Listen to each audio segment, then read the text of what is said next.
Amen. Hallelujah. And letter B. Okay, Revelation 16 verse 15. Behold, I come like a thief. Blessed is he who stay awake and keep his clothes with him, so that he may not go naked and be shamefully exposed. Unsay buti pasabot niya dere, kinahanglan kita daw magbantay kay ang pagbalik sa Ginoo sama siya sa kawatan. Kaya bulahan ang tao nga abli ilang mga mata ug nagpadayon nga putli at tubangan sa tao. Amen. Para pagbalik niya, dili ka maulawan. Dili ka maulawan. We need to be holy like God.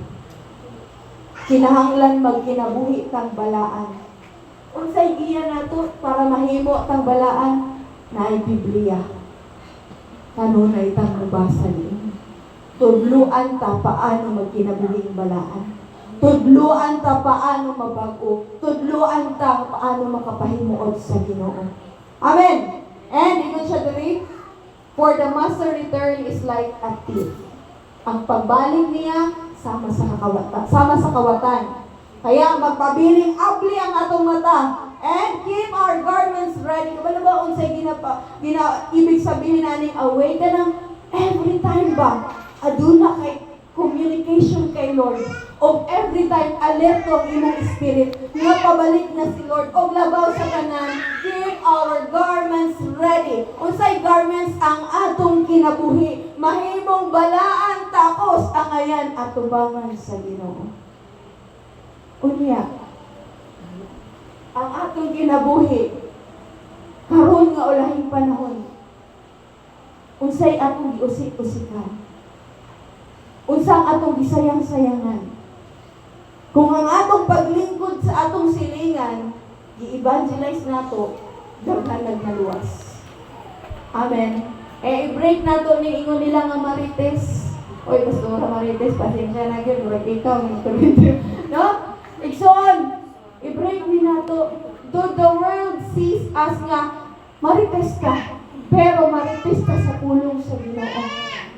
Ayaw intertinan ng mga negatibo. Ayaw intertinan ng mga butang na dili makapahimot sa Ginoo. Kasi ingon siya, keep our garments ready. Unya, mubalik si Lord ng libak ta. Unya, ibalik si Lord, mahiubos ta. Mubalik si Lord, galain ang atong mga buot. Do you think makabalik ta o makauban ta sa atong buhi nga Dios?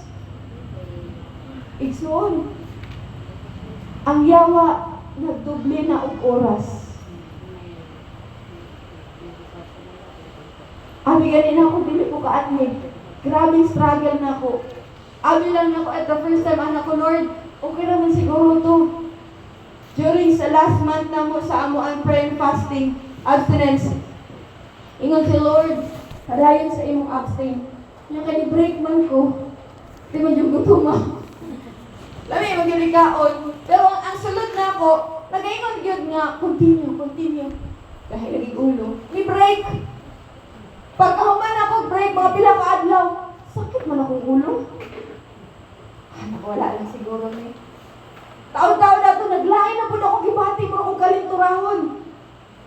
Yan ni Adto Glamod, nag-meeting ni Uli, murag gibunog. Ano ko, kadugay na ako nag-Adto Glamod, karon pa ko na yung anim. Nga sakit akong hawak, murag putlon. Waman, lahiragin siya. Huwag yapon ko nanumbaling atong gibati na ko. Kabalo ko mo sa'y nahitabo at the second day, naghubag ang akong right side sa akong tiil. Anak, ko sa Ginoo, Lord, ang saning?